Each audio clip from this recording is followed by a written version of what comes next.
நடந்து முடிந்த சட்டமன்ற தேர்தலில் நம்முடைய மாண்புமிகு முன்னாள் முதல்வர் திராவிட முன்னேற்ற கழகத்தினுடைய தலைவர் மு.க.ஸ்டாலின் அவர்கள் ராதாபுரம் சட்டமன்ற தொகுதியில் மீண்டும் போட்டியிடுவதற்கு வாய்ப்பை தந்தமைக்கு நன்றியை தெரிவித்துக் கொண்டு 5 ஆண்டு காலம் ஓய்வில்லாமல் மாண்புமிகு முதல்வர் அவர்கள் தமிழ்நாடு முழுவதும் சிறப்பான திட்டங்களை செய்து கொடுத்தார்.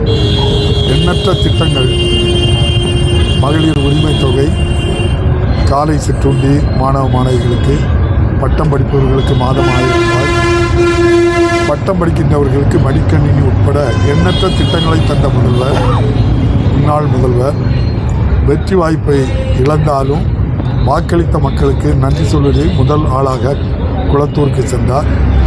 என்னையும் அழைத்து வாக்களித்த மக்களுக்கு நன்றி தெரிவித்தீர்களா என்றார். இல்லை என்றேன். உடனடியாக வாக்காளர் பெருமக்களுக்கு நன்றி தெரிவிக்க வேண்டும் என்றார். அந்த அடிப்படையிலே நன்றியை தெரிவித்திருக்கின்றோம். கடந்த 5 ஆண்டு காலத்தில் மட்டும் பல பணிகளை செய்திருந்ததும் வாக்களித்த மக்கள் மிக அதிகமான வாக்குகளை தரவில்லை என்றாலும் அவர்கள் மீது எனக்கு எந்த வருத்தமும் இல்லை.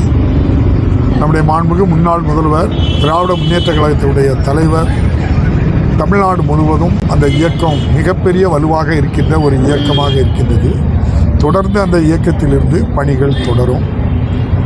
கடந்த 5 ஆண்டுகளில் மட்டும் குடிநீருக்காக மட்டும் ராதாபுரம் சட்டமன்ற தொகுதியில் அனைத்து வீடுகளுக்கும் குடிநீர் இணைப்பு வழங்க 1028 கோடி ரூபாய் நம்முடைய முதல்வர் தந்தார்கள். அதுபோல் கடலில் கலக்கின்ற தாமிரபரணி தண்ணீரை வறண்ட நம்முடைய பகுதிக்கு கொண்டு வருவதற்கு 1060 கோடி ரூபாய் தந்தார். இவ்வாறு எண்ணற்ற திட்டங்கள் நம்முடைய மாண்புமிகு முதல்வர் ஆட்சியில், நம்முடைய மாண்புமிகு முதல்வருடைய ஆட்சி காலத்தில் தான் இந்த வள்ளியூருக்கு மட்டும் மாவட்ட தலைமை மருத்துவமனையை தந்தவர் நம்முடைய முன்னாள் முதல்வர் அவர்கள். 504 ஏழைகளுக்கு அடுக்குமாடி குடியிருப்பை தந்தவர் முன்னாள் முதல்வர் மு.க.ஸ்டாலின் அவர்கள். அதுபோல் மாவட்ட கூடுதல் நீதிமன்றத்தை தந்தவர் மாண்புமிகு முன்னாள் முதல்வர் அவர்கள்.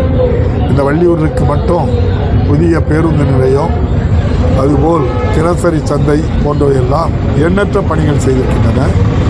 சர்வதேச தரத்தில் ஒரு விளையாட்டு மைதானம் அமைக்கின்ற பணி ராதாபுரம் பக்கத்திலே நடைபெற்று கொண்டிருக்கின்றது. இப்படி எக்கச்சக்கமான பணிகளை செய்தாலும் மக்கள் வெற்றி வாய்ப்பை தர அவர்களுக்கு தயக்கம் காட்டினாலும் தொடர்ந்து மக்களோடு இருப்போம், மக்களுக்காக உழைப்போம். நம்முடைய மாண்புமிகு முன்னாள் முதல்வர் மு.க.ஸ்டாலின் அவர்கள் அறிவுரைப்படி மீண்டும் நிச்சயமாக இயக்க பணியோடு மக்கள் பணியும் தொடர்ந்து செய்வோம் என்ற உறுதியை கொடுத்துள்ளோம். நன்றி. புதிய அரசோட அவங்க எந்த உறுதிமொழியும் கொடுத்து வரல. ஒரு ரீல் தயார் பண்ணாங்க 300 கோடி ரூபாய் செலவில். ரூட்டுங்கிற அமைப்பு மூலம் 1200 தொழில்நுட்ப வல்லுநர்களை வைத்து 200 துணை நடிகைகளை வைத்து தினம் உண்மைக்கு புறம்பான ரீல்ஸ்களை இன்ஸ்டாகிராம் மூலமும் தயார் செய்து அனைத்து கிட்டத்தட்ட 30,000 நம்முடைய வாட்ஸ்அப் உருவாக்கி, அதே போல் 2 லட்சம் ஃபேக் ஐடியும் உருவாக்கி சிறு குழந்தைகள் பார்க்கின்ற அந்த கார்ட்டூன் படம் வரை முழுமையாக அவர்கள் மத்தியிலே உண்மைக்கு புறம்பான செய்தியை கொடுத்தார்கள். உதாரணத்துக்கு ஒன்றை சொன்னால், சிஎம் சார், ஒரு பெண்மணி இறந்த உடனே சிஎம் சார் அவங்களுடைய உயிரை திரும்ப உங்களுக்கு கொடுக்க முடியுமா? அதைத்தான் இந்த அப்பாவு வள்ளியூரிலிருந்து கேட்கின்றேன். இப்போது இருக்கின்ற விஜய், சிஎம் சார், கோவையிலே 10 வயது சிறுமியை கடத்தி கொடூரமாக கற்பழித்து கொடூர தாக்குதல் நடத்தி கொலை செய்த அந்த குற்றவாளியை கண்டுபிடிப்பதற்கு காவல்துறை 3 நாட்கள் சுணக்கம் காட்டியது நம்முடைய மாண்புமிகு இன்றைய முதல்வர் அவர்களே. உங்களுக்கு தெரியுமா? 5 நாட்களுக்கு பிறகு குற்றவாளியை கண்டுபிடித்திருக்கிறீர்கள், சடலத்தை எடுத்திருக்கின்றீர்கள். நான் இப்போது வள்ளியூரிலிருந்து கேட்கின்றேன், மாண்புமிகு சிஎம் சார், உங்களால் அந்த 10 வயது சிறுமி உயிரை கொடுக்க முடியுமா? நீங்கள் ஆறுதல் சொன்னது கூட வலைதளத்தில் எவ்வாறு ஆறுதல் சொன்னீர்கள்? அந்த பாதிக்கப்பட்டவர்களுக்கு ஆறுதல் வலைதளத்தில் சொன்னீர்கள். வலைதளம் மூலமாகவே குற்றவாளியின் நடவடிக்கை எடுப்போம் என்றீர்கள். மக்கள் கொதித்தெழுந்தார்கள்.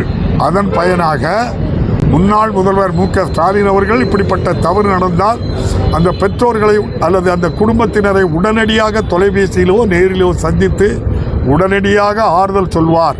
அதே பாணியில் முன்னாள் முதல்வர் மு.க.ஸ்டாலின் பாணியில் இன்று தொலைபேசியிலே இவ்வளவு அழுத்தத்துக்கு பிறகு ஆறுதல் சொல்லியிருக்கின்றீர்கள். இன்னும் உங்கள் ரீல் அத்து எவ்வளவோ நாளாகிவிட்டது, என்ன ரீல் இருக்குன்னு நினைத்துக்கிட்டு மாய விலையில் வாழ வேண்டாம், ஆட்சி நடத்த வேண்டாம் என்று கேட்டுக்கொள்கிறேன்.